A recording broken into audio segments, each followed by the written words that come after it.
عالم استخدم الرياضيات لإثبات وجود الله. أهلا بيك مرة تانية. قصتنا بتبدأ مع عالم أمريكي اسمه جيفري لانج.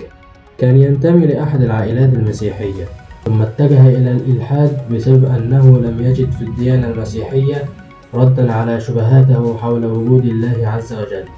وذات يوم عندما دخل عالم الرياضيات لانج إلى مكتبه وجد كتابًا أخضر، وعندما فتح هذا الكتاب وجده كتاب تفسير للقرآن الكريم مكتوب باللغة الإنجليزية، فتعجب لأنه كان يعرف عائلة مسلمة لكنهم لم يكونوا متدينين.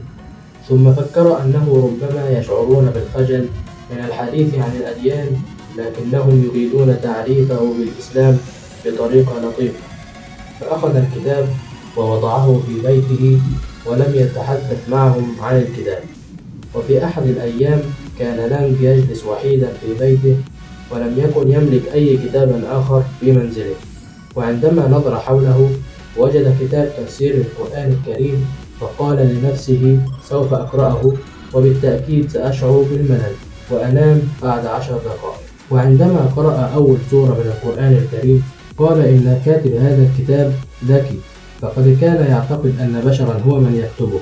وعندما قرأ بداية سورة البقرة ضحك وقال لنفسه هل هذا هو الكتاب الذي يحمل الحقائق التي أبحث عنها؟ ثم بدأ يدرك أن هذا الكتاب له أسلوب مميز ومختلف عن كل الكتب التي قرأها، وأنه يقدم له إجابة تلو الأخرى عن كل تساؤل يدور في ذهنه حول الكون والخلق. ثم وصل للقصة التي غيرت حياته، وهي قصة خلق الله عز وجل لآدم عليه السلام، حيث قرأ قول الله عز وجل في سورة البقرة: بسم الله الرحمن الرحيم، وإذ قال ربك للملائكة إني جاعل في الأرض خليفة. صدق الله العظيم. وبعد قراءة تلك الآيات الكريمة بدأت كل الأفكار الإلحادية تتهاوى داخل قلب البروفيسور جيفري لانج، وشعر بعدها أنه في غاية الراحة والسلام الداخلي.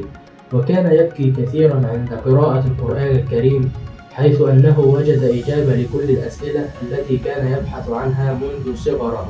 وكان يوجد في الجامعة كنيسة ضخمة، لكن زميلة يهودية له في الجامعة أشارت له أسفل الكنيسة ذات يوم وأخبرته أن الطلاب المسلمين يصلون في هذا المسجد، ولم يكن يعرف أن بالجامعة مكان يصلي فيه المسلمون. وقرر أن ينزل في أحد الأيام ليتأكد من ذلك، ولكنه عندما حاول النزول وجد أن قدمه لا يستطيعان حمله، وكان يتصبب عرقا. وفجأة قرر أن ينظر إلى السماء ويسأل الله عز وجل، وهو لم يفعل ذلك منذ أن أصبح ملحدا وهو في 16 من عمره، ودعا الله أن يعينه على فتح الباب إذا كان يسمعه.